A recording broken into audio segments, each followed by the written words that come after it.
आज हमने second chapter start करना था, बट हम बड़े ही स्पेशल टाइम में हैं अभी, तो मैंने सोचा सेकेंड चैप्टर स्टार्ट करने से पहले उस व्यक्ति के बारे में थोड़ी बात करी जाए जिसकी जिसकी शिक्षाएं अभी इस दूसरे चैप्टर में शुरू होने वाली हैं, है ना? और हम कुछ ही दिन दूर हैं सिर्फ कृष्ण जन्माष्टमी से। तो बहुत ज्यादा दिन नहीं बचे जन्माष्टमी के लिए। तो लेट्स प्रिपेयर हम अपने को मेंटली स्पिरिचुअली प्रिपेयर करते हैं इस फेस्टिवल को ऑब्जर्व करने, जन्माष्टमी जैसे त्योहार को ऑब्जर्व करने के लिए। तो I thought will discuss something, और फिर वापस से भगवद गीता पे आएंगे शुरू के चैप्टर्स में, क्योंकि जो हमने आज का सेक्शन हमें करना है, चैप्टर सेक्शन जो है वो श्लोक नंबर 1 से श्लोक नंबर 10 तक। उसमें सेकंड चैप्टर में अर्जुन पहले 10 श्लोकों में अपने डाउट्स बताता है, जिसमें वो पांचवा रीजन फाइट ना करने का बताता है। क्या है वो? इनडिसीजन, कि मैं डिसाइड नहीं कर पा रहा हूँ। तो अर्जुन अपना पांचवा जो रीजन है वो फाइट ना करने का बताता है। पहले 4 रीजन अर्जुन बता चुके हैं। आप में से कोई बताएगा क्या है वो 4 रीजन? पहले 4 रीजन क्या है अर्जुन के फाइट ना करने के? अपने को अनम्यूट करके बोल सकते हो।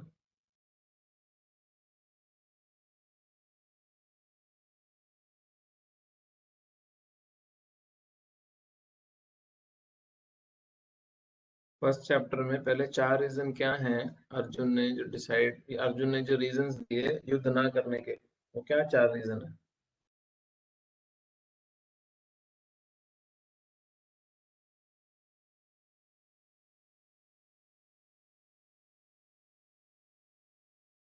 कंपैशन प्रभु। पहला कंपैशन, अपने भाई बंधुओं को देख के, अपने गुरुजनों को, पितामह को देख के उसके मन में करुणा आ गई। दूसरा reason destruction of heritage probably, destruction of family tradition. अपने परिवार की रीति रिवाजों को डिस्ट्रॉय करेगा तो कौन उनको, नई अगली जनरेशन को कौन सब सिखाएगा? और Fear of sinful reactions.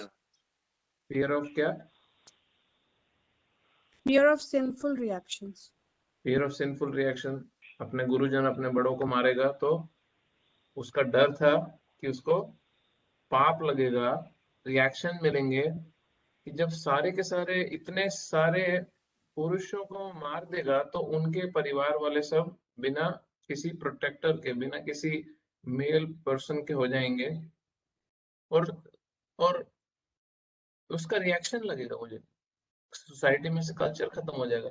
चौथा रीजन क्या था? बड़ा इंपॉर्टेंट था। तो कुल का नाश हो जाएगा, है कुल का ही नाश हो जाएगा। कुल का नाश तो हो गया, फैमिली ट्रेडिशन वाला।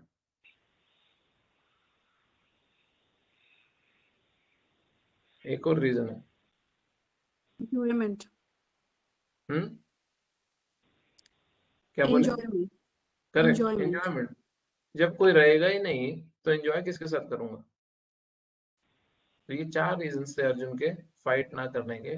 कंपैशन, लॉस ऑफ एंजॉयमेंट, करुणा थी, मेरी खुशी किसी के साथ मना नहीं पाऊंगा, पाप लगेगा उसका डर था, और परिवार के जो रीति रिवाज हैं, जो कुल का नाश होगा उसका डर था, उसको वो बर्बाद हो जाएगा। अब दूसरे चैप्टर में अर्जुन का एक ही रीजन बचा है, वो है इंडिसीजन। वो कंफ्यूज्ड है, वो डिसाइड नहीं कर पा रहा है। तो यहाँ पे वो अर्जुन पहली बारी पूरे चैप्टर में तो बोलता रहा, सेकंड चैप्टर में अब अर्जुन कृष्ण को शरणागति लेते हैं। अर्जुन कृष्ण की शरणागत होके उनको सरेंडर करते हैं, और यहाँ से कृष्ण भगवद गीता शुरू करते हैं। तो भगवद गीता शुरू होने से पहले बड़ा ही शुभ है और ऑस्पिशियस है कि हम जन्माष्टमी के समय है, तो हम उस व्यक्ति के बारे में थोड़ा सा डिस्कस करेंगे जिसको अर्जुन ने जिसके प्रति अर्जुन पूर्ण रूप से शरणागत हुआ, पूर्ण रूप से सरेंडर किया अर्जुन ने, और उनको पूरे रूप से सरेंडर करके वो जब भगवद गीता सुना अर्जुन, तो उसके हृदय में परिवर्तन हुआ। तो अर्जुन ने भगवत गीता जब सुनी है कृष्ण से शरणागति के बाद, तब अर्जुन के हृदय में परिवर्तन हुआ है। तो हम कृष्ण के बारे में थोड़ा सा समझेंगे ताकि हमारे को भी भगवत गीता आगे ढंग से समझ आए। भगवत गीता के आगे में चैप्टर्स में, आई थिंक 9 चैप्टर में श्लोक आता है, जन्म कर्म चमे दिव्यम एवं यो वेत्ति तत्वतः त्यक्त्वा देहम पुनर्जन्म नायति मामेति सो अर्जुन। कृष्ण बोल रहे हैं कि सिर्फ जो मेरा जन्म और मेरा कर्म, जो मेरा बर्थ और मेरी एक्टिविटीज, इन दो को समझ लेता है, हाँ? तत्वतः, तत्वतः मीन्स इन ट्रूथ, जो इन ट्रूथ तत्व से मेरे जन्म को और मेरे कर्म को समझ लेता है, त्यक्त्वा देहम पुनर्जन्म, अपना ये शरीर छोड़ने के बाद, मेरी साउंड क्लियर नहीं है क्या? प्रभु मुझे तो ठीक आ रही है। आई थिंक इंटरनेट का प्रॉब्लम होगा, मैसेज जो है उनका चेक कर लो आपका इंटरनेट। तो जो भगवान का जन्म और कर्म को समझ लेता है, वो ये शरीर छोड़ने के बाद, त्यक्त्वा देहम, इस देह को छोड़ने के बाद, पुनर्जन्म नायति मामेति सो अर्जुन, वो अपना पुनर्जन्म वापस से इस दुखमय संसार में नहीं लेता। बच्चा छोटा होता है, माँ के गर्भ में होता है, पहले 9 महीने दुख काटता है, बाहर में माँ दुखी होती है, अंदर बच्चा दुखी होता है। हाँ, बच्चा पैदा होता है, सारे खुश होते हैं, बच्चा फिर भी दुखी होता है, रो रहा होता है, नए दुनिया में आता है, नए तौर तरीके सीखता है। वापिस से हम सब उसी स्थिति से गुजरे हैं ना, आते हैं वापिस से, नया सब कुछ सीखने को पड़ता है, स्कूल जाना पड़ता है, वापिस से ABCD, पूरी पढ़ाई दोबारा से, रो रो के स्कूल जाते हैं पहला दिन, हाँ, किंडरगार्टन के बाद, फिर वापस से अपने प्राइमरी स्कूल कवर करते हैं, फिर सेकेंडरी स्कूल में जाते हैं, वहां पे हमारा काफी सीखने को मिलता है। और सब बच्चों को उस समय खेलने की पड़ी होती है, स्कूल में पढ़ना किसी को नहीं होता, पर जबरदस्ती सब करना पड़ता है।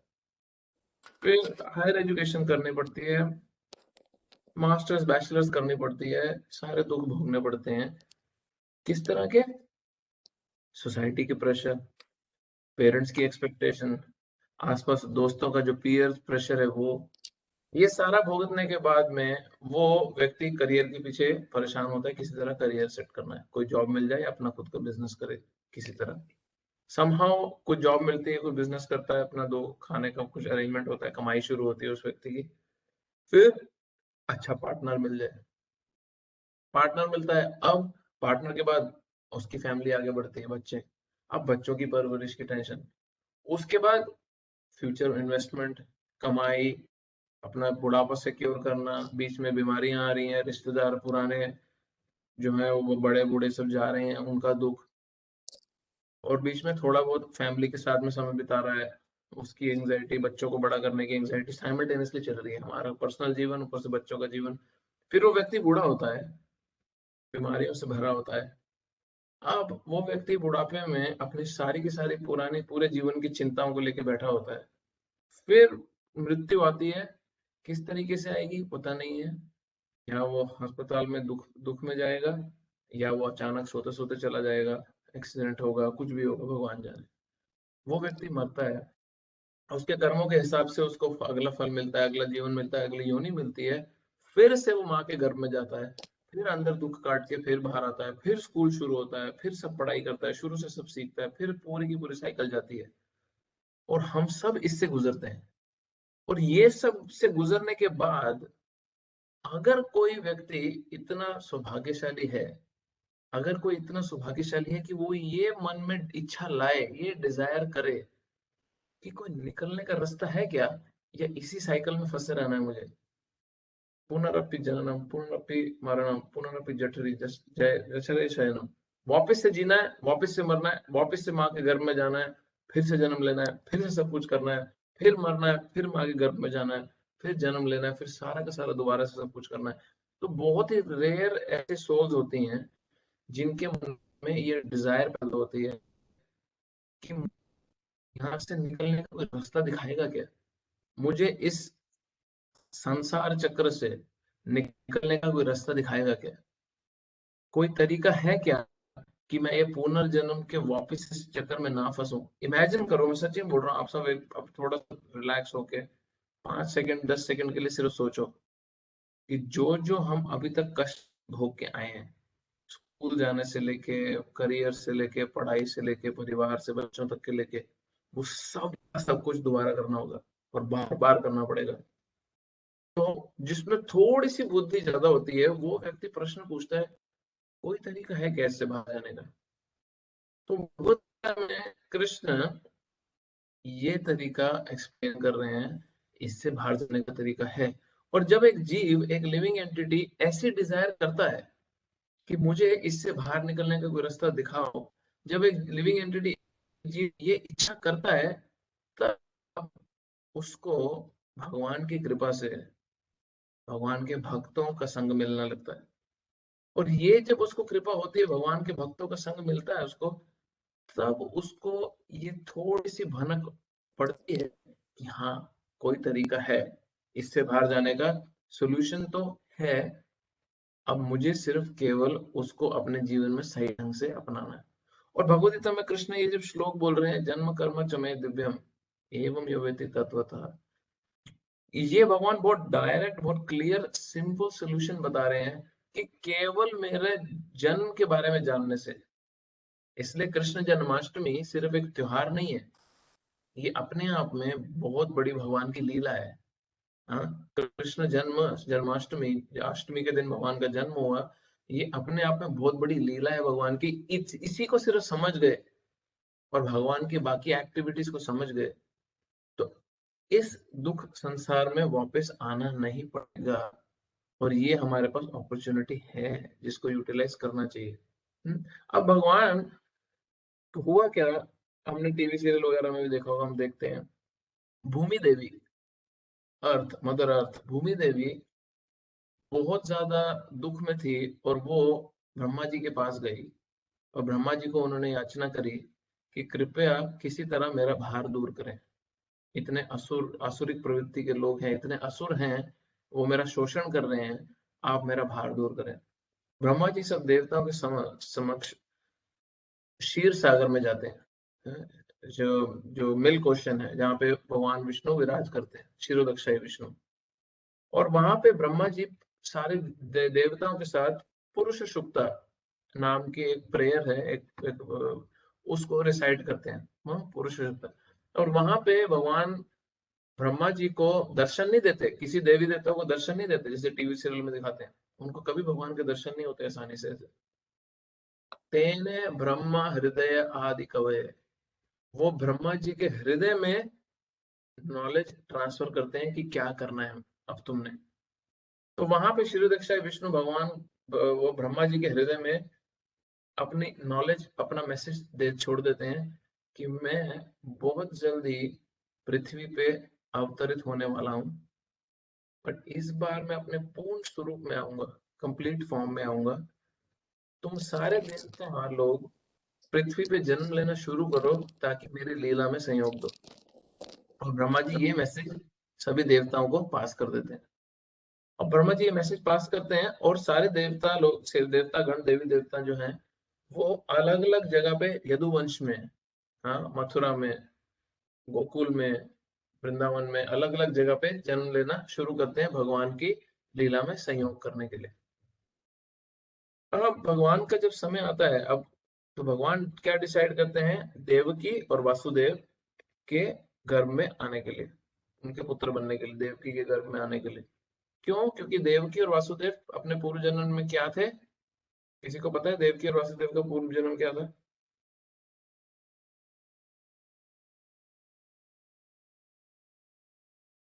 कोई जानता है?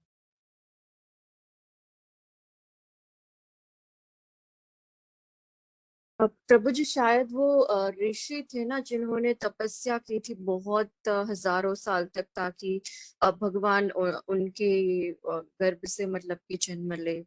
करेक्ट, काफी क्लोज, बट कौन से ऋषि? कुछ नाम पता है? I think Sutapa and Prishni. उनके कुछ जन्म पीछे हुए थे, पृश्नि और सुतपा, कश्यप, अदिति, और अब देवकी और वसुदेव। फर्क सिर्फ इतना था, ये टेक्निकल इंफॉर्मेशन है, जिसको इंटरेस्ट होगा वो समझ जाएंगे कि जो पृश्नी और सुतपा वो देवता गण है, बट देवकी और वसुदेव जो पृश्नी और सुतपा के इनकारनेशन है वो, और भगवान के जो एक्चुअल द्वारका में जो मथुरा में जो माता पिता हैं, धाम में स्पिरिचुअल वर्ल्ड में वसुदेव और देवकी, वो दोनों इस फॉर्म में मर्ज होते हैं और भगवान अवतार लेने के लिए रेडी होते हैं। अब भगवान एक आम बच्चे की तरह अवतार नहीं लेते। हमें वो स्टोरी पता है, कंस को जैसे ही पता चलता है कि कंस को आकाशवाणी होती है कि तुम्हारे बहन का 8वां पुत्र तुम्हारे को मारेगा। अब कंस उस समय अपनी बहन की डोली लेके जा रहा होता है। इमेजिन करो सीन, कंस अपनी बहन के प्यार के कारण उसकी डोली लेके जा रहा होता है, खुद रथ चला रहा होता है और पीछे वसुदेव और देवकी रथ पे बैठे हैं।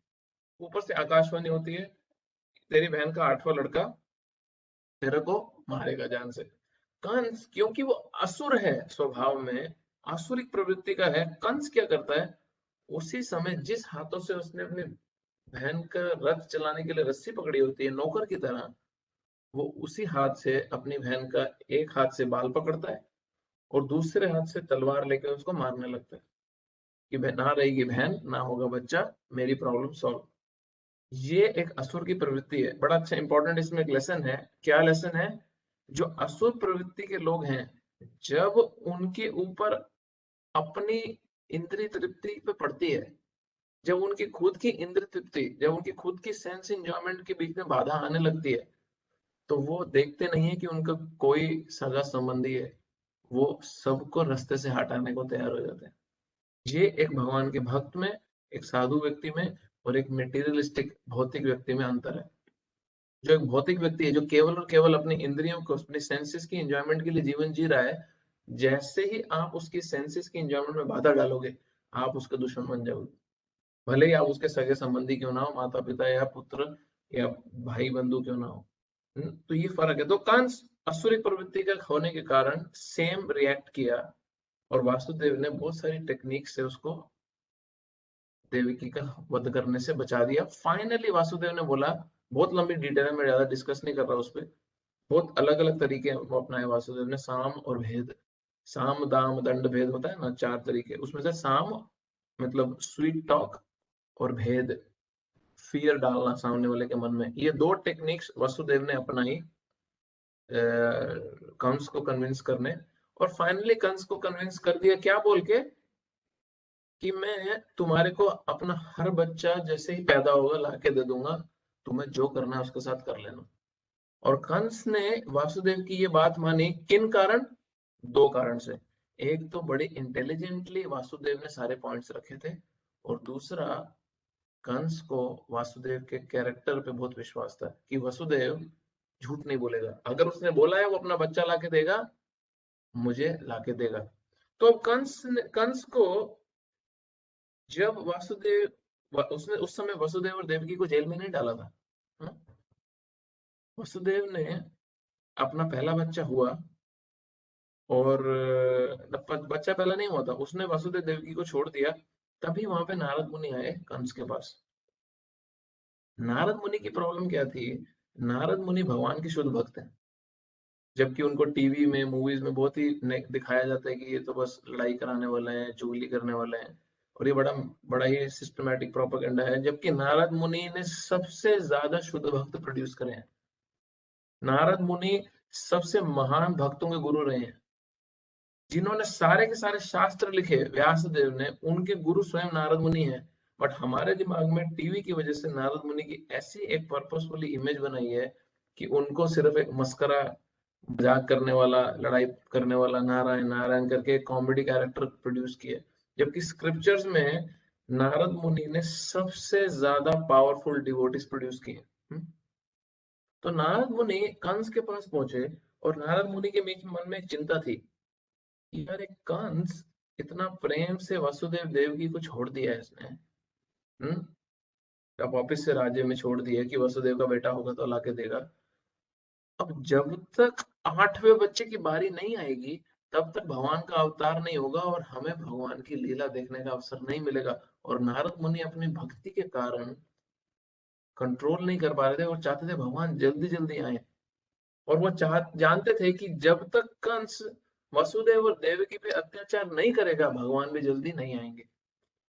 तो उसने कंस को जाके एक समझाने लगा कि तू बड़ा मूर्ख आदमी है। नारद मुनि इतने महान ऋषि थे कि असुर भी उन पे विश्वास करते थे और साधु लोग भी उन पे पूर्ण श्रद्धा रखते थे। तो नारद मुनि कंस को बोले कि कंस तू इतना मूर्ख आदमी है कि तूने तो विष्णु को पागल समझ लिया है। तो उन्होंने 8 ऐसे डॉट्स बनाए, 8 डॉट बनाए सर्कल में, और कंस को बोले कि अब बता ये 8 डॉट जो इक्वल मैंने बना दिए हैं, अब बता इसमें पहला डॉट कौन सा है और 8वां डॉट कौन सा है। बोले मैं नहीं बता सकता क्योंकि सब सेम लग रहे हैं। तो नारद मुनि ने ये एग्जांपल लेके कंस को बोला कि विष्णु तुझे छल रहा है, तुझे कैसे पता कि वो पहले में आएगा या 8वें में आएगा। नारद मुनि ने बोला आकाशवाणी हुई थी, बोले विष्णु छल भी तो सकता है। अब ये 8 डॉट में तू बता पहला कौन सा है और 8वां कौन सा है। तो कंस बोला बात तो तुम सही बोल रहे हो। तब जाके कंस ने वसुदेव और देवकी को वापस से जेल में डाल दिया नारद मुनि के भड़काने पे, क्योंकि नारद मुनि चाहते थे भगवान जल्दी आए, क्योंकि भक्ति थी। तो उसके बाद जेल में कारागृह में वसुदेव और देवकी ने हर साल एक पुत्र को जन्म दिया और हर बच्चे को उन्होंने कंस को जाके सौंपा। पहले 6 बच्चों को कंस ने उसी समय मार दिया जेल में आके, पत्थर पे पटक के। अब उसके पीछे भी पूरा स्टोरी है कि ये जो 6 बच्चे थे ये श्रापित बच्चे थे, इनको श्राप था, मारीची के बच्चे थे जो काम क्रोध लोभ मोह मद मत्सर्य इनसे रिप्रेजेंट किए जाते हैं कि हमारे मन में हृदय में काम है, लस्ट है, क्रोध है, एंगर है, मद है, मैडनेस है, एनवी है, इल्यूजन है, मत्सर्य है। ये सारे जो 6 हमारे दुश्मन हैं ये हमारे सबके हृदय में है। अब ये जो 6 बच्चे मारे कंस ने देवकी के गर्भ से निकले हुए, ये 6 जो बीमारी है, ये जो 6 एनिमीज हैं, ये हमें भी अपने हृदय से हटाने हैं। क्यों? क्योंकि उसके बाद स्वयं कृष्ण आने वाले हैं हमारे हृदय में।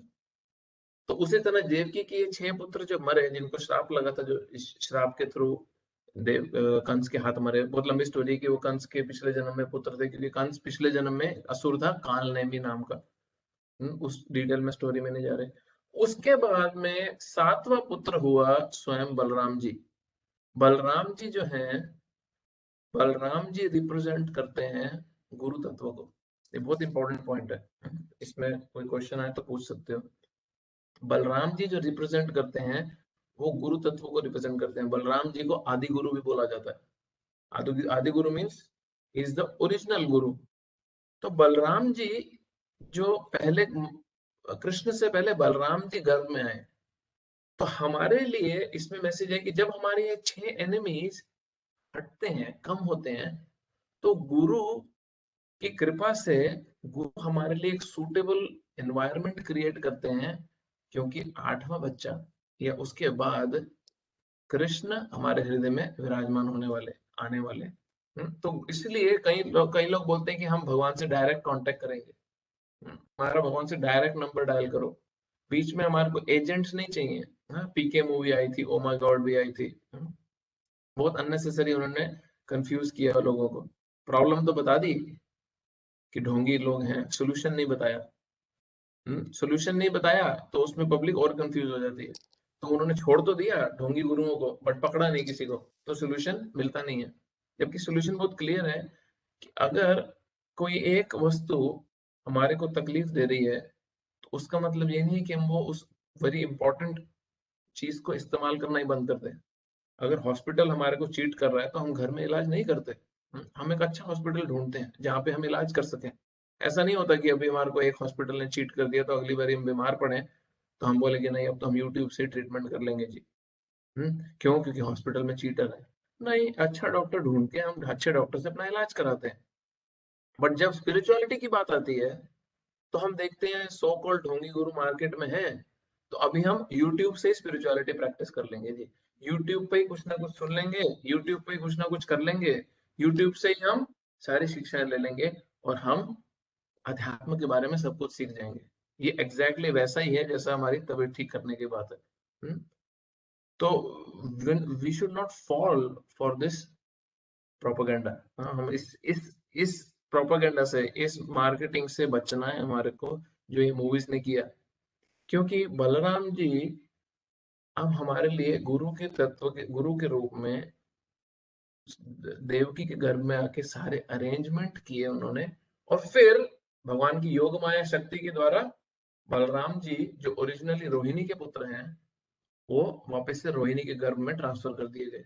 जो रोहिणी कहाँ थी? नंद महाराज के साथ दूसरे गोकुल में थी, बट रोहिणी जो थी वो है वसुदेव की ही पत्नी। अब समय आया भगवान के स्वयं प्रकट होने का, और जब भगवान प्रकट होते हैं तो भगवान आज साधारण बच्चे की तरह प्रकट नहीं होते। हाँ, जिस तरह पुरुष और स्त्री आपस में मिलते हैं और फिर बच्चा 9 महीने बाद पैदा होता है, भगवान का अवतरण, भगवान का प्राकट्य ऐसे नहीं है। हाँ, इसीलिए ये जानना बड़ा जरूरी है। भगवान क्यों बोल रहे हैं भगवद गीता में, केवल मेरा जन्म जानने से और मेरी एक्टिविटीज, मेरे कर्म जानने से नाइति माम, दोबारा जन्म नहीं लेना पड़ेगा। क्यों? क्योंकि हर व्यक्ति इस संसार में जो कृष्ण को मूल रूप से नहीं समझता, वो ये समझता है कि भगवान का जन्म भी हमारे जैसा ही हुआ है। वो भी एक पावरफुल पुरुष थे, एक हिस्टोरिकल पर्सनालिटी थे, कुछ लोग बोलते हैं माइथोलॉजी थे, कुछ लोग बोलते हैं वो भ्रम था, फिक्शन था, जैसे स्पाइडरमैन, सुपरमैन है। कोई बोलते नहीं नहीं थे, सच्ची बात है, बट बड़े शक्तिशाली थे।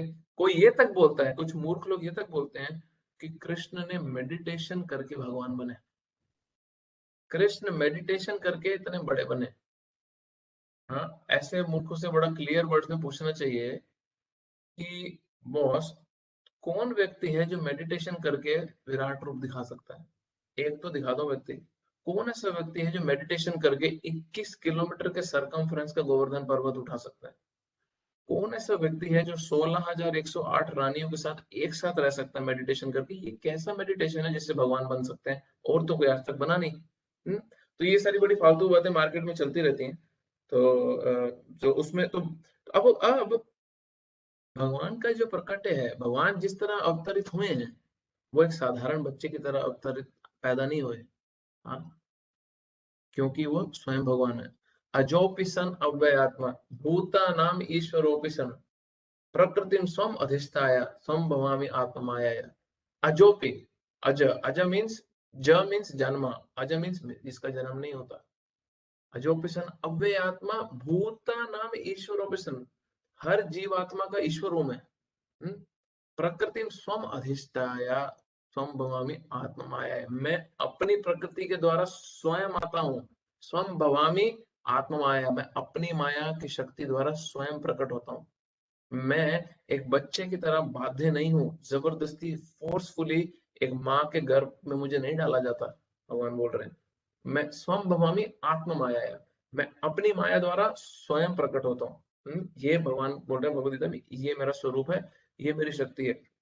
तो ये जो भगवान के जन्म की लीला है, ये सुनना समझना बहुत ही नेसेसरी है, बहुत इंपॉर्टेंट है। क्योंकि जब हम कृष्ण की ये लीला समझते हैं, तब हम भगवान के शरणागति होने के लिए तब भगवान के शरणागत होना हमारे लिए आसान होता है। अदरवाइज हम उनको भी एक साधारण व्यक्ति की तरह ही ट्रीट करेंगे। उनके जो शब्द हैं भगवत गीता में, जो हम आगे से पढ़ने वाले हैं अगले वीक्स में भी, अभी बहुत वीक्स में, उसको बहुत ऑर्डिनरी लेंगे। हम ये नहीं समझ पाते कि वो एक ऑर्डिनरी बच्चे की तरह नहीं आए या एक शक्तिशाली बच्चे की तरह नहीं आए। वो भगवान कभी भगवान नहीं बन सकते। एक आज साधारण व्यक्ति कभी भगवान नहीं बन सकता। भगवान शुरू से भगवान है और सर्व हमेशा भगवान ही रहते हैं। तो भगवान वसुदेव के, भगवान का एक नाम है वासुदेव। क्यों उनका नाम वासुदेव है? क्योंकि उनके पिता का नाम है वसुदेव। वसुदेव का पुत्र वासुदेव। हाँ, तो ये वसु और वासु, इसमें फर्क है। तो वसुदेव उनके पिता का नाम है। वसुदेव के मन में आए, और जब वसुदेव के मन में भगवान प्रकट हुए तो वसुदेव बहुत ही फलजेंट हो गए, बहुत ही उनमें तेज निकलने लगा वसुदेव में। हाँ, फिर जिस तरह एक पुरुष के वीर्य सेमिनल डिस्चार्ज से सोल ट्रांसफर होती है माँ के गर्भ में, और फिर बच्चे की उत्पत्ति होने लगती है, बच्चा बढ़ने लगता है वूम में, माँ के गर्भ में, वसुदेव के मन से भगवान देवकी के गर्भ में ट्रांसफर हुए। इसीलिए भगवान का जन्म आम बच्चे जैसा नहीं है। भगवान वसुदेव के मन से देवकी के गर्भ में ट्रांसफर हुए, और जैसे ही भगवान देवकी के गर्भ में ट्रांसफर हुए तो देवकी इतनी सुंदर हो गई, इतनी ज्यादा तेज निकलने लगा देवकी के शरीर से, जिस तरह किसी सूर्य को कवर करने की कोशिश करी जा रही हो बट वो होता नहीं है। इतना प्रकाश निकलने लगा जेल में कि नंद महाराज देवकी और वसुदेव को भी चिंता होने लगी। वो बहुत खुश थी कि भगवान स्वयं मेरे गर्भ में है, बट उनको भी चिंता होने लगी कि अभी सबको पता चल जाएगा, और उसको छुपा भी नहीं पा रहे थे।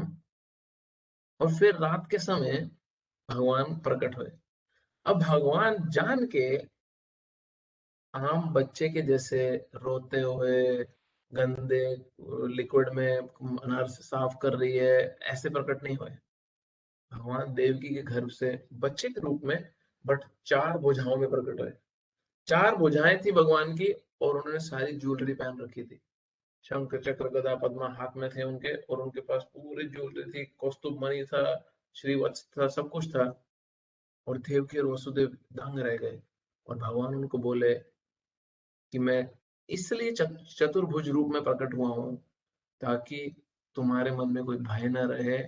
अब मरने वाला है, स्वयं मेरा प्राकट्य हो चुका है। बट वसुदेव और देवकी इमीडिएटली अपने माता पिता के प्रेम के कारण भगवान को बोल रहे हैं कि आप प्लीज बच्चे के रूप में आ जाओ, नहीं तो कंस को पता चल जाएगा कि विष्णु का अवतरण हो चुका है। उतने में ही जब भगवान का प्रकट्य हो रहा था, होने से पहले भी अनंत कोटि देवता गण भी वहां पे आ गए।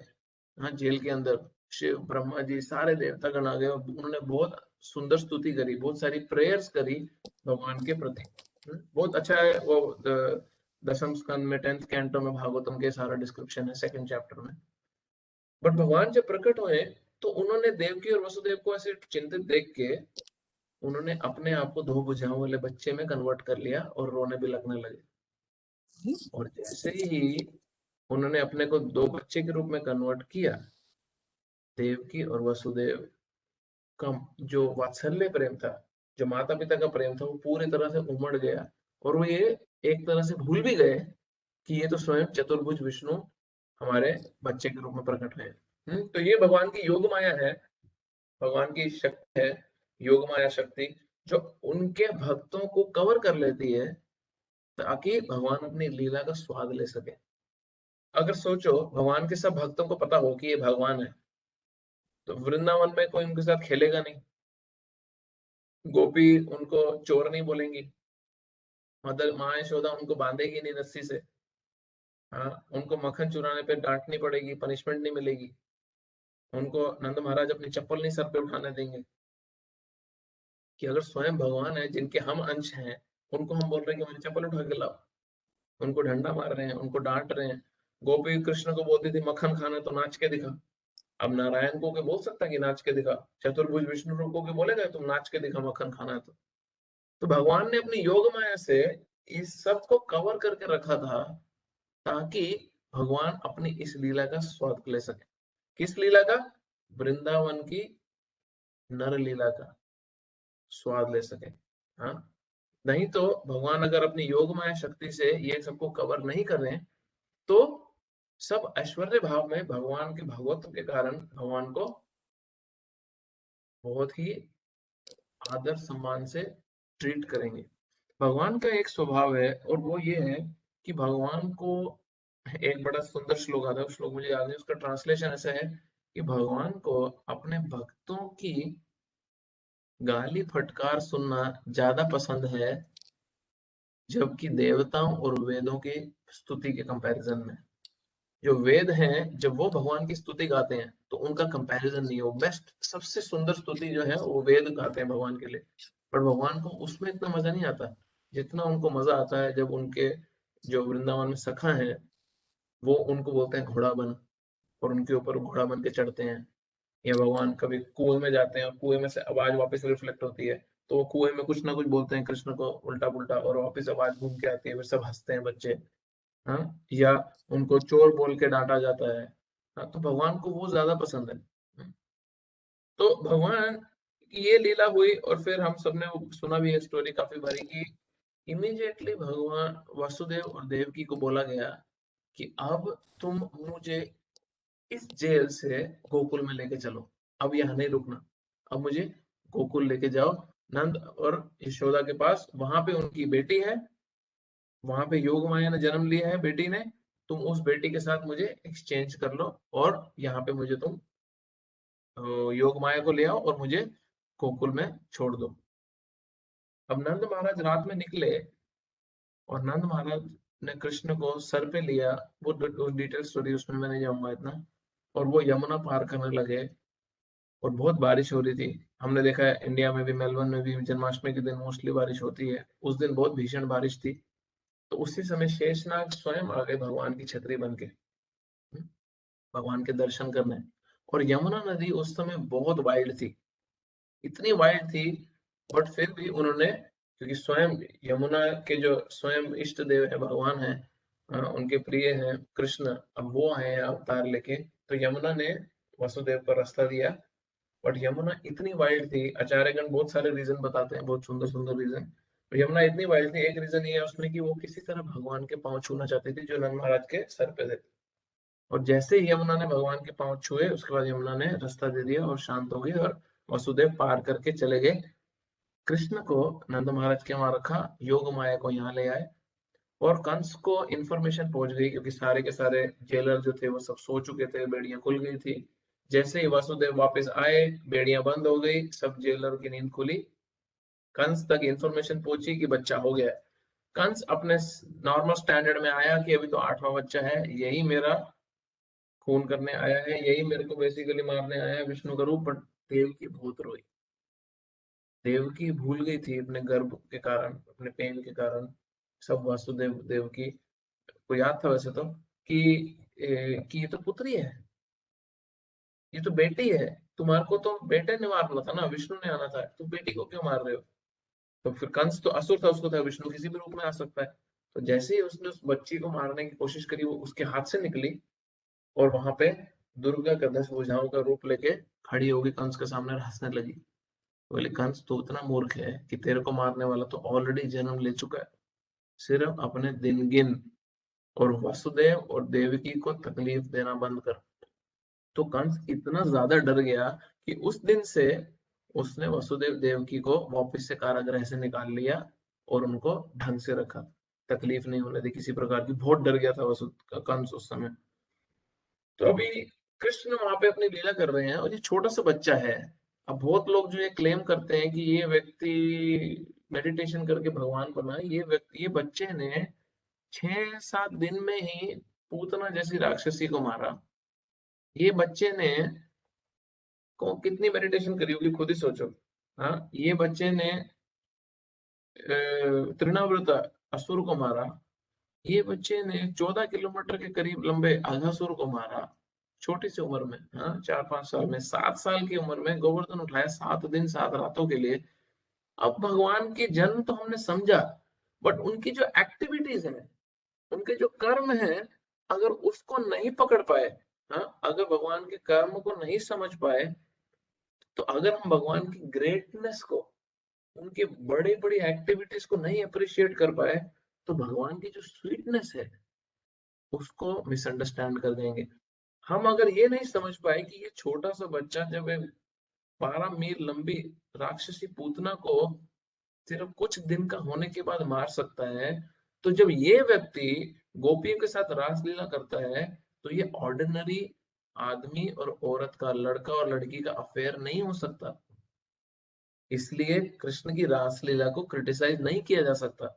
जब ये बच्चा 21 किलोमीटर बड़ा सरकमफ्रेंस का एक पर्वत उठा सकता है जो इतना हजारों फीट ऊंचा है, और 7 दिन 7 रातों तक अपनी इस छोटी उंगली में, वो भी उल्टे हाथ की, उठा सकता है, तो जब ये बच्चा गोपियों को बोलता है कि तुम उनके वस्त्र चोरी कर लेता है और उनको बोलता है पानी के बाहर आओ बिना वस्त्र के, तो ये ऑर्डिनरी आदमी और औरत का रिश्ता नहीं है। ये कर्म हमें समझना जरूरी है भगवान के। हाँ, क्यों? क्योंकि हम उनकी ग्रेटनेस को जब देखते हैं, उनके बड़े बड़े कार्यों को देखते हैं, तब हम उनकी जो स्वीट एक्टिविटीज है अपने भक्तों के साथ, उसको मिसजज नहीं कर सकते। सिर्फ मिट्टी खाने की वजह से जब माँ यशोदा बोलती है कि तुम अपना मुंह खोलो, और ये व्यक्ति संपूर्ण ब्रह्मांड नहीं, पूरी की पूरी क्रिएशन अपने मुंह में दिखाने की ताकत रखता है। हाँ, ये बच्चा पूर्ण रूप से क्रिएशन अपने मुंह में दिखाता है, और माँ यशोदा देखती है कि मैं उस मुंह के अंदर बैठ के इसका मुंह देख रही हूँ। हाँ, तो ये बच्चा ऑर्डिनरी नहीं हो सकता जब ये चोरी करके आता है मक्खन। तो इसको ऑर्डिनरी चोर से कंपेयर नहीं किया जा सकता। ये रीजन जानने बड़े जरूरी है कि ये अपने भक्त वत्सल होने के कारण, अपने भक्तों पे कृपा करने के कारण, उनके प्रति जो उनका प्रेम है, उनकी इच्छा को पूरी करने के कारण भगवान ऐसी लीला करते हैं जहाँ पे उनको नास्तिक व्यक्ति या जो कृष्ण को नहीं समझता वो तो क्रिटिसाइज करता है, बट भक्तों को उन्हीं लीलाओं की वजह से इतना आस्वादन होता है, भक्तों को उन्हीं लीलाओं की वजह से भगवान के प्रति और प्रेम बढ़ता है। भगवान जब मक्खन चोरी करते हैं तो भक्तों का प्रेम भगवान के प्रति और बढ़ता है।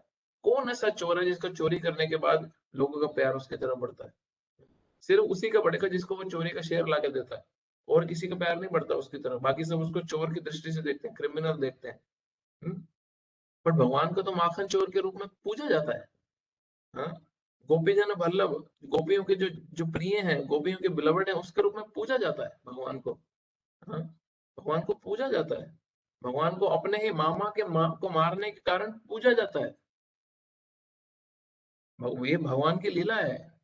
भगवान जब रुक्मिणी को बचाने से पहले बैटलफील्ड से रण से भाग गए और उनको रणछोर बोला जाता है। एक क्षत्रिय के लिए रणछोर सबसे बड़ी गाली है कि जो बैटलफील्ड में रण को छोड़ के भाग गया। बट भगवान का रण छोड़ के मंदिर है।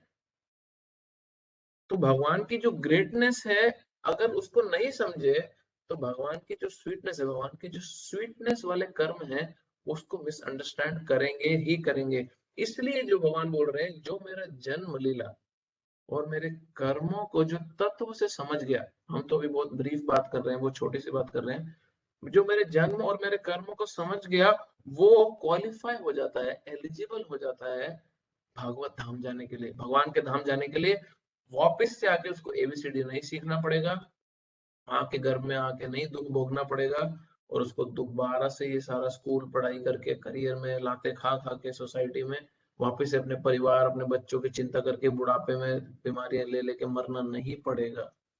और ये अपॉर्चुनिटी हम सबके पास है। हमारे को सिर्फ अपना कुछ कीमती समय भगवान के जन्म और भगवान के कर्म को समझने में लगाना है। कृष्ण जन्माष्टमी आ रही है 30 अगस्त को। इंडिया में भी आई थिंक 30 अगस्त की है जन्माष्टमी। और कृष्ण जन्माष्टमी सिर्फ एक त्योहार नहीं है कि चलो कृष्ण का अवतरण हुआ। भगवान की बहुत करुणा है, भगवान की बहुत कृपा है हम जीवों के ऊपर कि भगवान ने अवतार लिया है। हाँ, भगवान को कोई जरूरत नहीं है इस मलमूत्र से भरे इस भौतिक जगत में आने के लिए।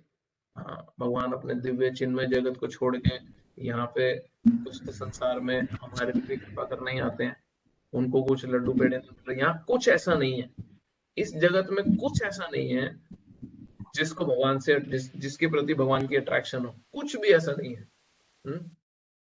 एक भी चीज इस भौतिक जगत में ऐसी नहीं है जो भगवान को अट्रैक्ट कर सके, फिर भी वो आते हैं।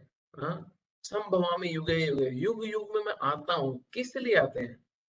वो केवल और केवल अपनी करुणा के कारण आते हैं। ये भगवान की करुणा है, ये उनका कंपैशन है जिसके कारण भगवान अवतरित होते हैं। अदरवाइज कोई कारण नहीं उनका आने का, कुछ भी ऐसा नहीं है जो भगवान को यहाँ आनंद दे सके। भगवान के धाम में उनको अनंत कोटि लक्ष्मी जो है उनकी सेवा करने के लिए वेट कर रही है। लक्ष्मी सहस्त्र शत संभ्रम सेवे मानो गोविंदमादि पुरुषम तमाम भजामि। हजारों लक्ष्मियां वेट कर रही है भगवान की सेवा करने में और सेवा में लगी हुई है।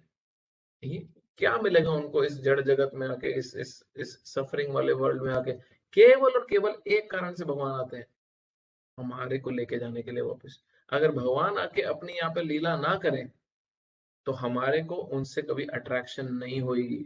हाँ, भगवान लीला करते हैं, उसके बाद अपने भक्तों को भेजते हैं जो उस लीला का प्रचार करते हैं, और भगवान की जो लीला का जब प्रचार होता है तो हम में डिजायर पैदा होती है कि हाँ, मुझे भी जाना है, मुझे भी उस लीला में भाग लेना है, मुझे भी भगवान का संगीगण बनना है, मुझे भी इस भौतिक संसार से, इस दुख संसार से बाहर निकल के उस सुख संसार में जाना है, इस कुंठ जगत से निकल के उस वैकुंठ जगत में जाना है।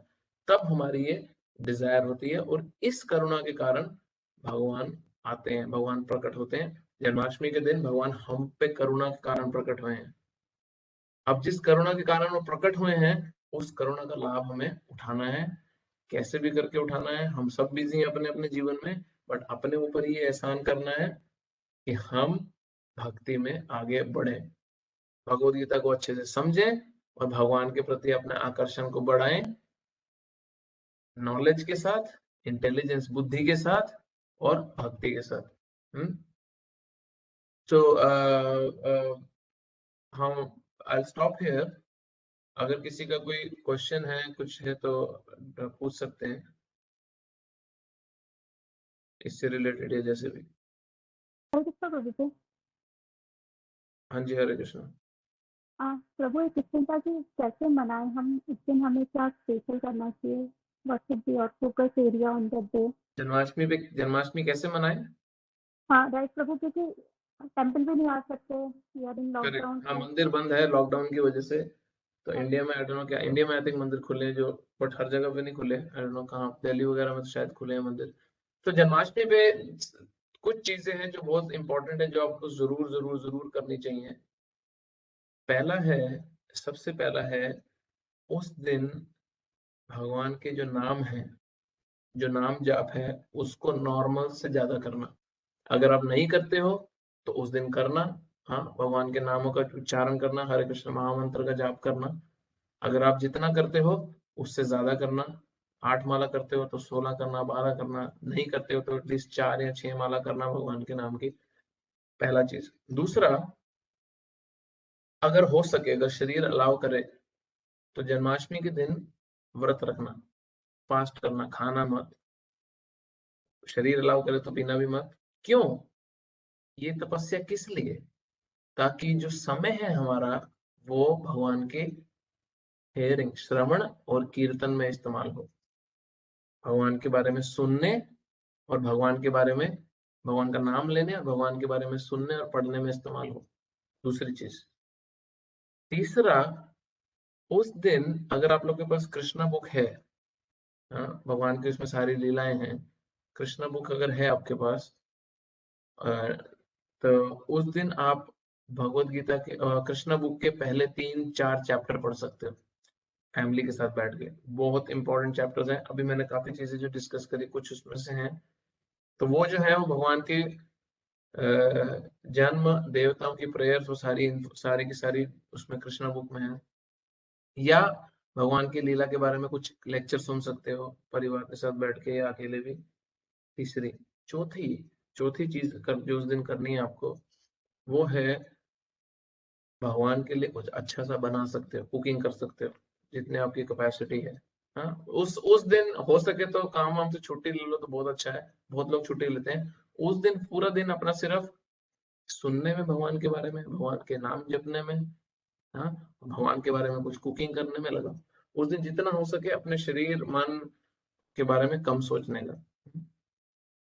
और फिर रात को 12 बजे, जिस समय भगवान अवतरित हुए थे, उस समय सुंदर सा कीर्तन करके, भगवान को भोग लगा के, कीर्तन करके, प्रसाद लेके, परफेक्ट दिन बिता के विश्राम कर सकते हो, सोना। ठीक है? तो ये कुछ चीजें आप उस दिन पे कर सकते हो। आपको एक और था इसी से related, Prabhu next day Prabhupada appearance day है, तो उसके लिए भी अगर थोड़ा सा बताएं तो अगले दिन श्रील प्रभुपाद जी का प्रकट दिवस है, जो जिन्होंने इस्कॉन की संस्थापना करी। तो जो प्रभुपाद अगले दिन में अपना मंदिर का लाइव स्ट्रीमिंग चलेगा, तो उस लाइव स्ट्रीमिंग में ज्वाइन करें और प्रभुपाद जी के जो ऑफरिंग्स वगैरह हो रही हैं, प्रोग्राम को आप अटेंड कर सकते हो और उस प्रोग्राम के साथ उसको फॉलो करो। और फिर 12 बजे, दोपहर के 12 बजे अपना प्रभुपाद जी को, भगवान को अच्छे से भोग लगा के फिर आप खाना खा सकते हो।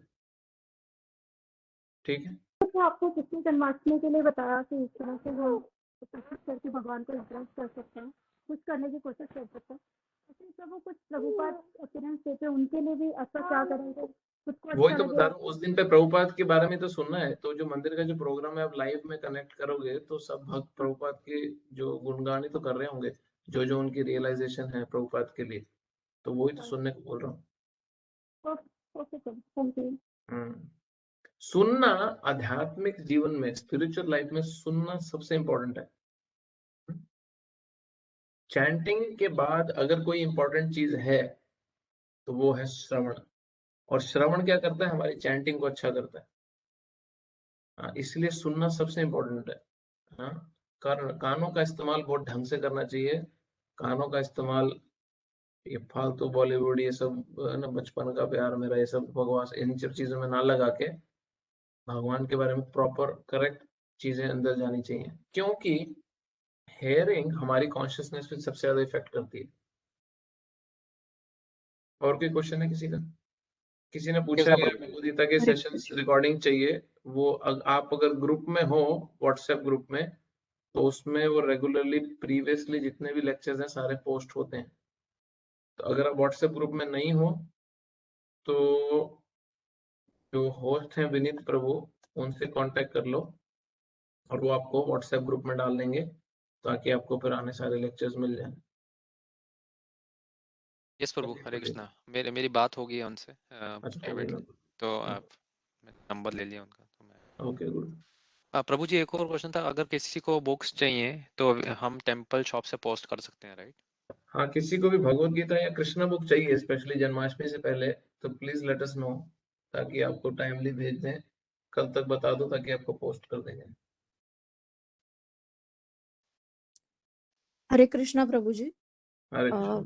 प्रभु जी एक छोटा सा डाउट है कि जन्माष्टमी पे हम क्या फोकस ज्यादा होना चाहिए, कि ज्यादा चैंटिंग करें या ज्यादा सेवा करें? क्योंकि कभी कभी ऐसा होता है कि ज्यादा सेवा में टाइम देंगे तो चैंटिंग कम हो जाएगा, चैंटिंग ज्यादा करेंगे सेवा थोड़ी सी कम हो जाएगी, तो ये बहुत कंफ्यूजन है, तो क्या कर देखो मैं सकते आपको हैं? बताता हूँ, मैं अपना पर्सनली बताता हूँ। मैं मंदिर में हूँ तो जन्माष्टमी के दिन मेरे लिए ऑप्शन नहीं है। मेरे लिए ऑप्शन क्या है, अपनी सुबह चैंटिंग करने के बाद एक ही चीज बचती है, सिर्फ सेवा। क्योंकि मंदिर में हम रहते हैं तो बहुत चीजें अरेंज करनी होती हैं और हम बहुत सारे गेस्ट के होस्ट होते हैं। तो जन्माष्टमी हमारे लिए हमेशा पब्लिक को केटर करने में चला जाता है। तो बेसिकली सर्विस में पूरा दिन चला जाता है, 2 दिन पहले भी, एक दिन बाद में भी, 3-4 दिन सर्विस में ही जाते हैं वो पूरे। तो बट वो भी एब्जॉर्प्शन है, भगवान के, कृष्ण के जन्म जन्म जन्म उत्सव में सेवा कर रहे हैं। तो फर्क नहीं पड़ता क्या चीज ज्यादा करो। उस समय पे अगर आप किसी मंदिर में रेगुलर हो जाते हो या आप कोई प्रोग्राम में जाते हो और वहां पे सेवा की नीड ज्यादा है तो सेवा पे ध्यान दो। बहुत लोगों की जन्माष्टमी को अच्छा बनाओ। अभी हम लॉकडाउन में हैं मेलबर्न में, तो अभी हम बहुत सारे लोगों को अटेंड नहीं कर पाएंगे, बट बहुत सारी और सेवाएं रहेंगी क्योंकि इतने लोग नहीं आ पाएंगे, तो उसमें बिजी रहेंगे और कोशिश करेंगे कि कुछ हेयरिंग और चैंटिंग भी हो सके। तो आइडिया इज कि बी अब्सॉर्ब्ड इन कृष्णा। उस दिन पे भगवान में अब्सॉर्प्शन बढ़ाओ। उसके लिए मैं आपको तरीके बता दिए, हेयरिंग, चैंटिंग, रीडिंग, सेवा, भगवान के लिए कुकिंग करना, बहुत सारे ऐसे तरीके हैं। ठीक है। जी प्रभु जी। अगर आप जिस मंदिर में, जिस प्रोग्राम में जाते हो, वहां पे उनको अगर बहुत हेल्प चाहिए तो आप सेवा करो उस दिन। और कोशिश करो कि थोड़ा सा सुन लो, थोड़ा सा भगवान का चैंटिंग अच्छे से एक्स्ट्रा कर लेना थोड़ी। ओके। अगर आप उस दिन पे 108 माला कर सकते हो, वेरी गुड। अगर आप उस दिन पे 4 घंटा लेक्चर सुन सकते हो, वेरी गुड।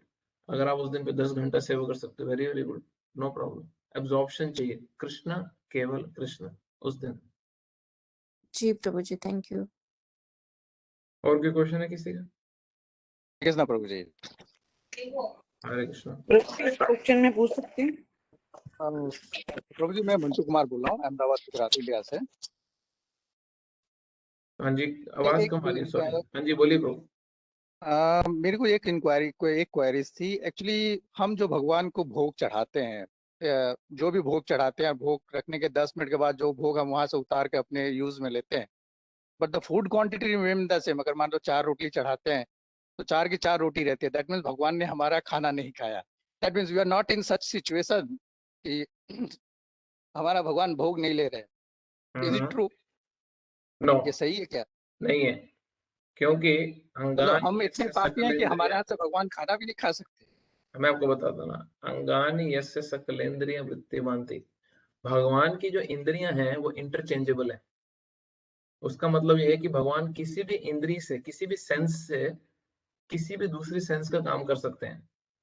भगवान को अगर चलना है, हमें अगर चलना है तो हमें पाँव चाहिए।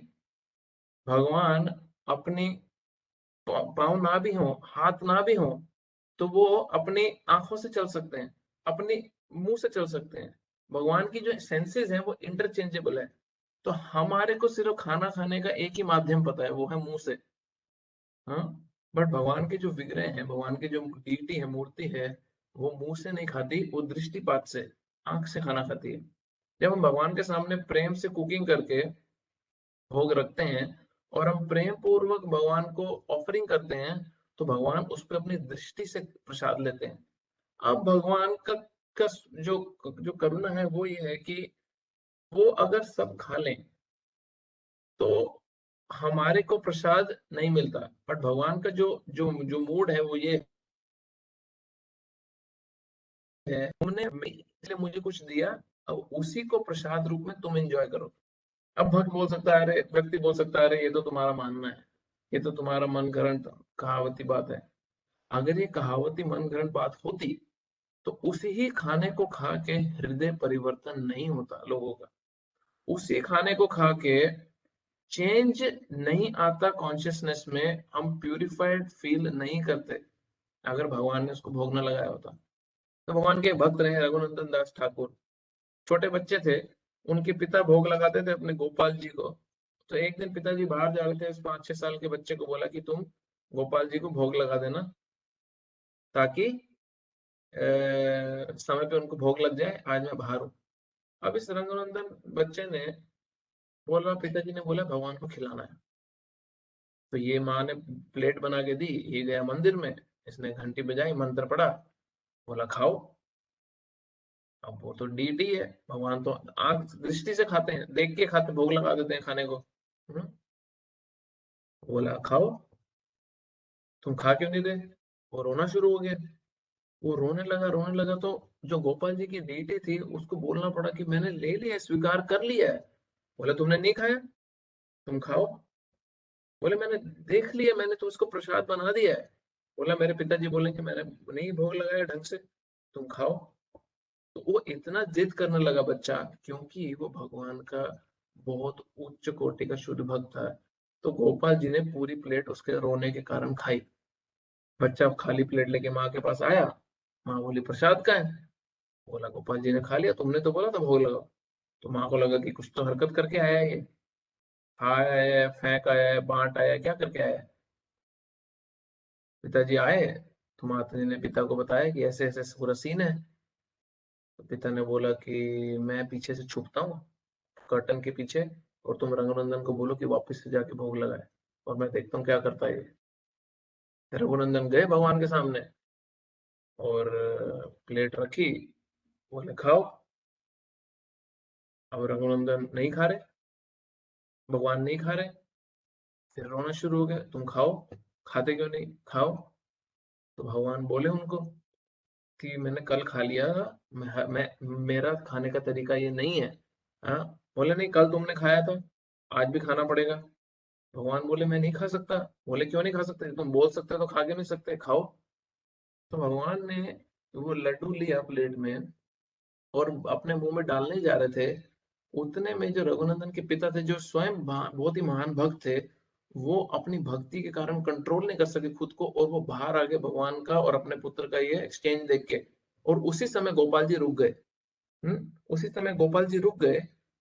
जो हम गोपाल डीटी लाते हैं ना, छोटी छोटी गोपाल डीटी, वो हाँ जी। रघुनंदन दास ठाकुर के इस एक्सचेंज जो भगवान के साथ था, कि भगवान खाते खाते उनके हाथ उनका भोग लगाया वो खा रहे थे, वो एक्सचेंज में वो भगवान की गोपाल जी की मूर्ति बनी है।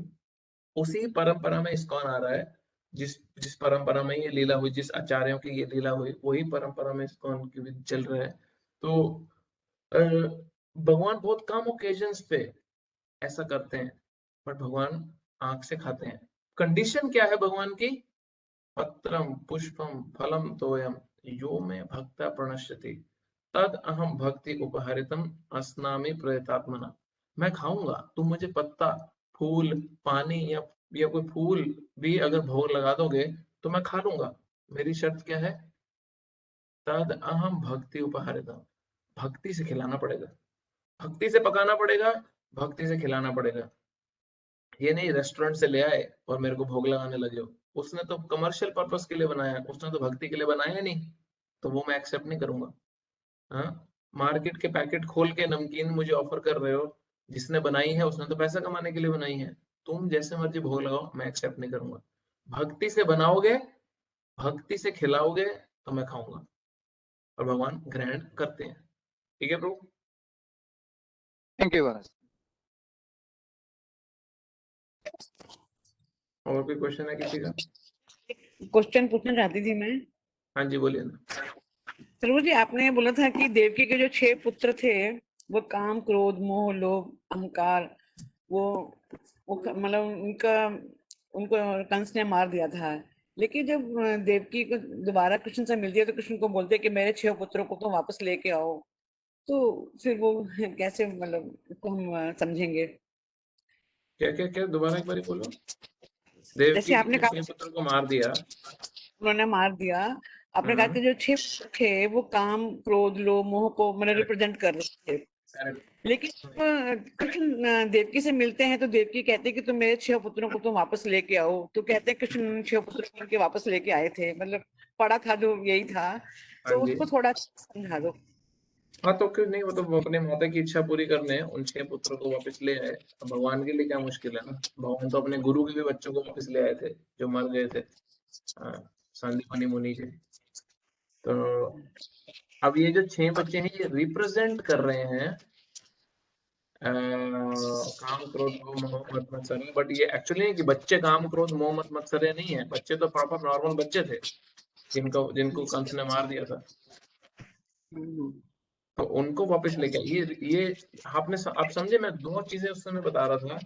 हमारे हृदय से जब काम, क्रोध, लोभ, मोह, मत मत्सर्य ये 6 एनिमीज निकलते हैं, जैसे देवकी के घर में 6 बच्चे निकले, तब गुरु जो बलराम जी थे वो मदद करते हैं कृष्ण को स्थापित करने में, जो 8वां बच्चा कृष्ण है। ये कंपैरिजन चल रहा था उसमें। ठीक है, भगवान के लिए क्या मुश्किल है ना, तुम मरे हो तो वापस लाना। जो इतनी इतनी सृष्टि के पालक हैं उनके लिए क्या मुश्किल है 6 बच्चे वापस लाना। जो अर्जुन को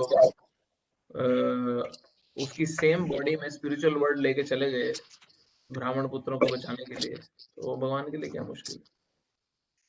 ठीक है, यही क्वेश्चन था ठीक, आपका? हाँ बस यही थोड़ा सा हाँ कंफ्यूजन जी। सा हो रहा था। ठीक, एक क्वेश्चन है चैट में, एक लेक्चर में सुना है कि भगवान का माधुर्य धाम हर कोई कृष्ण जैसा लगता है ना। ये आपका कंफ्यूजन है क्वेश्चन में। ये वैकुंठ धाम की बात हो रही है। माधुर्य धाम गोलोक वृंदावन है, वहां पे कृष्ण गोलोक वृंदावन में है। आप वैकुंठ और गोलोक वृंदावन को मिक्स कर रहे हो। वैकुंठ में जो है भगवान के पार्षद, भगवान के जो एसोसिएट्स हैं वो भगवान जैसे लगते हैं, और उनमें जो डिफरेंस है वो होता है भगवान की कौस्तुभ मणि के द्वारा। जबकि स्पिरिचुअल गोलोक वृंदावन में सब कृष्ण जैसे नहीं लगते, सब अपने अपने स्वरूप में है भगवान की लीला में सहयोग देने के लिए। अब ये मणि का कलर क्या है मेरे को पता नहीं है, मैंने डिटेल में पढ़ा नहीं है। और कोई क्वेश्चन है किसी का? Does our Guru guide us here? Of course. तो गुरु जो है वो हर समय हमारे को गाइड करते हैं, इस भूमि पे भी और भगवान के धाम में भी। शिष्य ऐसा नहीं होता भगवान के धाम में जाके गुरु का सुपीरियर बन जाता है। शिष्य हमेशा और हमेशा गुरु के फॉलोअर ही रहता है। स्पिरिचुअल वर्ल्ड में वो डिफरेंट स्टाइल में होगा, वो गुरु शिष्य के रूप में नहीं होगा, क्योंकि स्पिरिचुअल वर्ल्ड में आध्यात्मिक जगत में वो भगवान की सेवा कर रहे होंगे, तो हो सकता है वो और किसी सुपीरियर फॉर्म में हो। और कोई क्वेश्चन है किसी का? Hare Krishna, Hare Prabhuji. I Hare- have a small question. हाँ जी। Prabhuji, sometimes I have doubt. Yeah.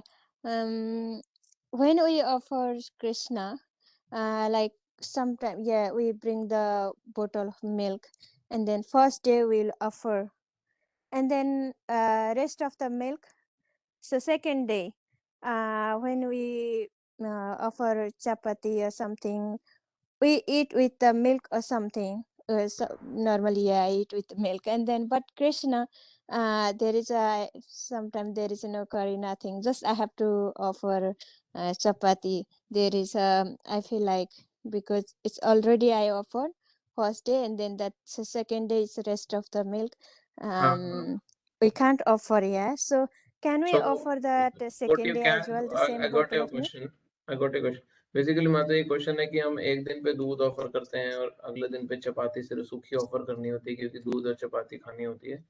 तो सपोज आपके पास 2 लीटर की दूध की बोतल है, तो आप उसमें से अगर 1 गिलास निकाल के भगवान को भोग लगा देते हो, तो अगर आप उसको वापस दूध की बोतल में नहीं डालते, तो आप अगले दिन उसी बोतल में से वापस से भगवान को भोग लगा सकते हो।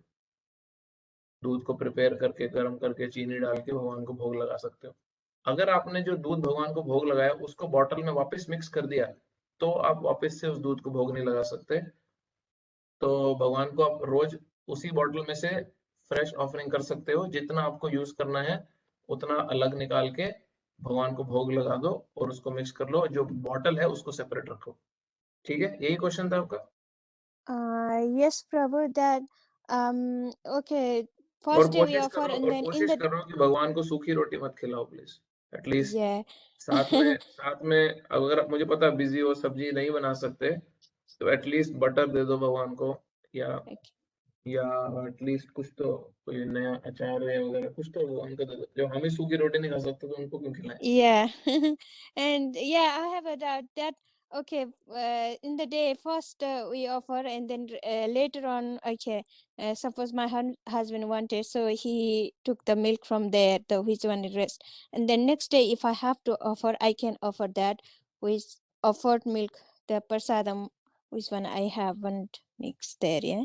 हाँ, तो जैसे इफ सपोज 2 लीटर का बॉटल है आपके पास, उसमें से सपोज आपको पता है कि हमारे को हाफ लीटर रोज यूज होगा घर में, हाँ, तो हाफ लीटर को पहले ही निकाल के रख लो, और भगवान को तो 200 ml ऑफर करोगे, बट हाफ लीटर आपके पास रहेगा घर की कंजम्पशन के लिए, और बाकी जो आपकी बॉटल का दूध है उसको अनटच रखो अगर नेक्स्ट फ्रेश ऑफरिंग के लिए। अगर आपने उसको मिक्स, अगर उस बॉटल में से किसी ने पी लिया, तो फिर आप उसको ऑफर नहीं कर सकते। ऐसा नहीं है कि आपके हस्बैंड जिस बॉटल में से पी रहे भगवान भी उसी बॉटल में से पियेंगे फिर। तो आपको अगर घर में कोई पीता है दूध, उसको तो वो सेपरेट होना चाहिए उस बॉटल से। उस बॉटल को कोई यूज नहीं करना चाहिए ऑफरिंग के अलावा। अगर कोई यूज कर लेता है तो फिर उसको भगवान को ऑफर मत करो। Okay, thank you, Prabhuji. हरे कृष्ण। हरे कृष्णा प्रभु जी, मेरा एक क्वेश्चन है। हाँ जी। मैं ये पूछ रही थी कि जो अभी थोड़ी देर पहले आपने बोला कि फल, पत्ता, फूल देके आप भगवान जी की पूजा, मतलब उनको भोग अर्पण कर सकते हो। पर मेरा क्वेश्चन ये है कि अगर मतलब कोई जिसने दीक्षा नहीं लिया है, अगर दीक्षित नहीं है, तो क्या वो भी कोई खाना बना के उनको ये सब मतलब ऐसे ऑफर कर सकते हैं?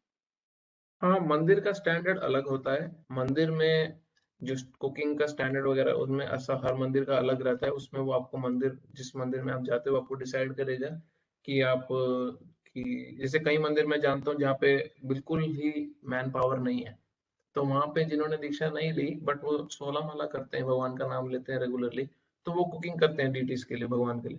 बट कई मंदिर में जिनमें जहाँ पे उनके पास फैसिलिटी है, वहां पे वो चाहते हैं जिन्होंने प्रॉपर तरीके से दीक्षा ली है, जिन्होंने पूरे रूल्स रेगुलेशन फॉलो करते हैं, वही कुक करें।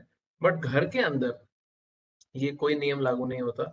घर के अंदर भगवान के लिए हम प्रेम से बनाएं, पकाएं और भगवान को भोग लगाएं और फिर खाएं। तो घर में ये कोई रूल लागू नहीं होता, आपने दीक्षा ली है या नहीं ली, 2 माला करते हो, 10 माला करते हो, नहीं करते हो, भगवान को भोग लगाने का अगर आपके मन में इच्छा जागी है तो भगवान को प्रेम से भोग लगाओ। ठीक है। ओके प्रभु जी। और एक और क्वेश्चन है कि अगर मतलब कोई जैसे फ्रेम में उनका फोटो वाला फ्रेम है लेकिन कोई डीटी नहीं है, तो उनको भी मतलब फ्रेम के सामने भी हम भोग रख सकते हैं बना के? बिल्कुल बिल्कुल, कोई भेद नहीं है, भगवान को कोई लिमिटेशन नहीं है कि वो फोटो से नहीं खा सकते। हाँ, तो भगवान फोटो से भी एक्सेप्ट करेंगे। भगवान तो इमरजेंसी में मन मन में भी एक्सेप्ट करते हैं, आप माइंड में भी भोग लगाओगे तो। हाँ, तो फोटो तो फिर भी बहुत साक्षात स्वरूप है भगवान का। ठीक है। ठीक है प्रभु जी, हरे कृष्ण। हाँ जी, जब डीटीज आ जाती हैं तो फर्क ये रहता है फोटो में और डीटीज में कि डीटीज की सेवा ज्यादा होती है। अच्छा। अभी सपोज आपके घर पे कोई आए और वहां पे आपके ग्रैंडफादर की फोटो दीवार पे लगी है, हाँ, या हाँ। ग्रेट ग्रैंडफादर की जो नहीं रहे अभी, या किसी की फोटो दीवार पे लगी है, और कोई आके उसकी बुराइयां करनी शुरू कर दे, तो आप बोलोगे यार मेरे दादाजी की बुराई क्यों कर रहे हो तुम? बोले पागल है, तुम्हारे दादाजी की बुराई थोड़ा ना कर रहा हूँ, मैं तो एक कागज के ऊपर कुछ रंग फेंके हैं उसकी बुराई कर रहा हूँ। बोले नहीं, मेरे दादाजी हैं, मेरा प्यार है उनसे, मेरी यादें जुड़ी हैं उनसे। हाँ, बोले नहीं तुम पागल हो, मैं तो कुछ रंग हैं जो उस कागज पे फेंके हैं, मैं तो उसकी बुराई कर रहा हूँ, लो मैं तो उस पे काला पोत फेंक रहा हूँ ना, क्योंकि हमारा रिलेशनशिप है उससे, तो हमारा अटैचमेंट जुड़ा है। अब सोचो, वो तो दादाजी हैं जिनकी शक्ति बहुत ही लिमिटेड है, वो उनकी शक्ति इतनी लिमिटेड है कि वो शरीर छोड़ने के बाद हमसे रेसिप्रोकेट नहीं कर सकते, हमसे आदान प्रदान नहीं कर सकते। बट भगवान जिसकी शक्ति इतनी है कि वो किसी भी रूप में हमारे से रेसिप्रोकेट कर सकते हैं, अब उनकी फोटो कितनी इंपॉर्टेंट होगी वो सोचो। सही है। हम्म, हरे कृष्ण प्रभु जी, थैंक यू। हरे कृष्ण। ठीक है, भगवद गीता सॉरी शुरू नहीं कर पाए सेकंड चैप्टर, बट जन्माष्टमी आ रही थी तो I thought will discuss this. Will meet you all next Wednesday, अगले वेडनेसडे मिलते हैं। हरे कृष्णा। ग्रंथराज श्रीमद् भगवद गीता की जय, श्री कृष्ण जन्माष्टमी की जय, श्री प्रभुपाद व्यास पूजा की जय, निताई गौर प्रेमानंद। हरे कृष्णा। हरे कृष्ण। हरे कृष्ण प्रभु जी। हरे कृष्णा।